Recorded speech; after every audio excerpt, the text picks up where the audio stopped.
Where is that bastard? He must be hiding around here somewhere.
Anybody home? Show yourself, Hell Monkey.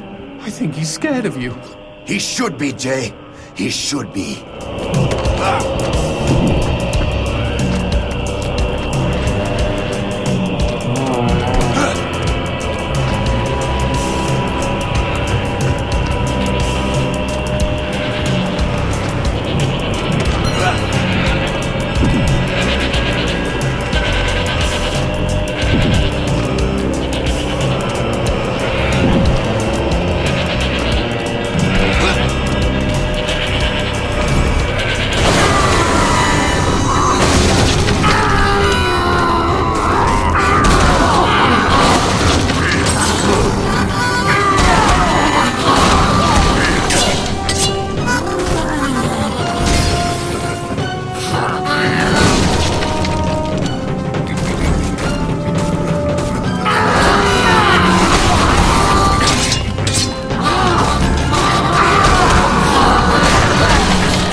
Pinche cabrón!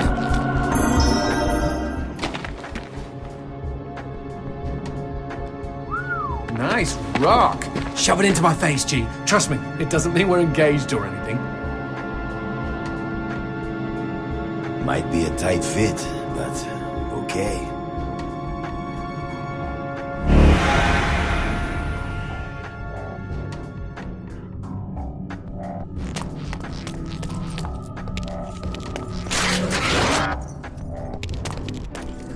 So what exactly did that do? Blue gems let me transform into new tools of war, new gears of me. In other words, A new weapon. Magnifico. you know, I bet all the VIPs are walking around with blue gems.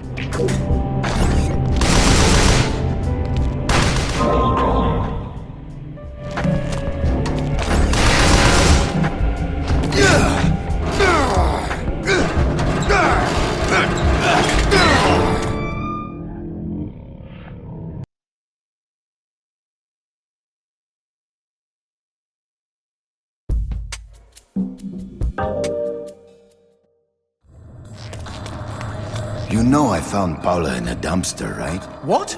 You said you met her at the supermarket. I did. It was the bin out behind the dime a dozen. And you just picked her up out of the rubbish and brought her home? Why no? Sometimes I think I hardly... What was that? I don't know, but we've got company, as in lots of. Well, if they pull up a chair, I would be happy to beat them with it.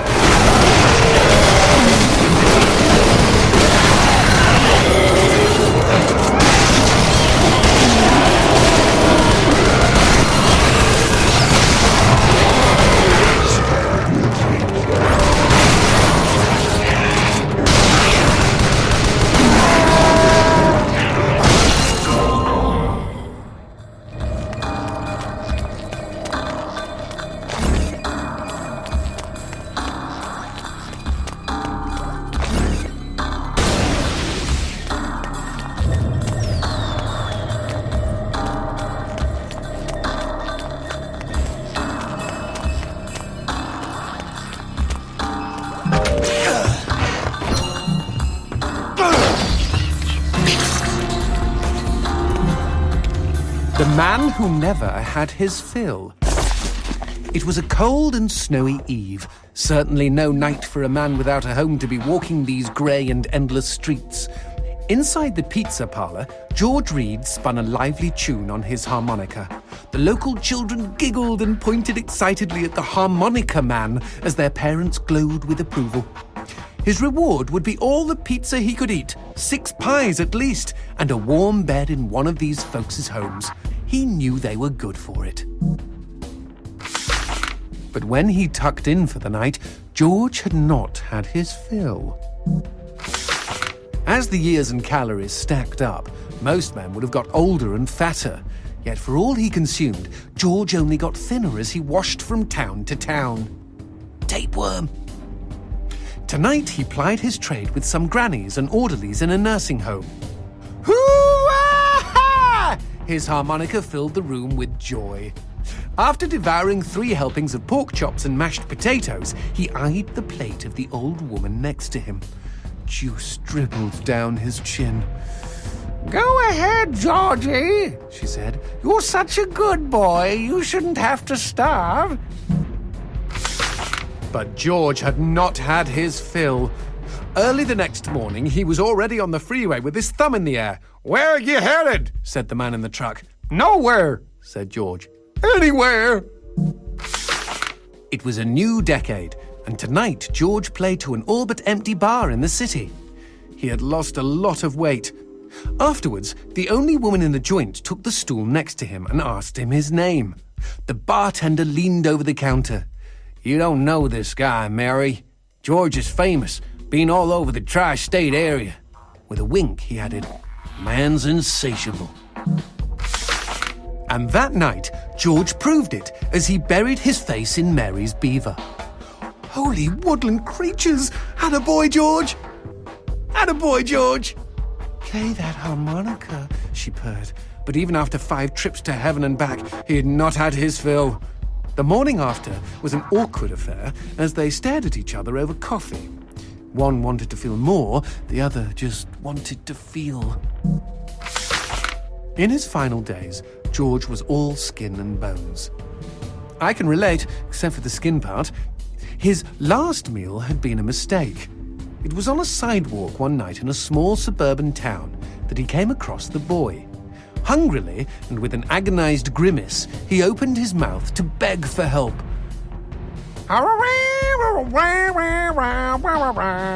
Out came a cacophony of wheezes and toots, but the boy understood. Wait.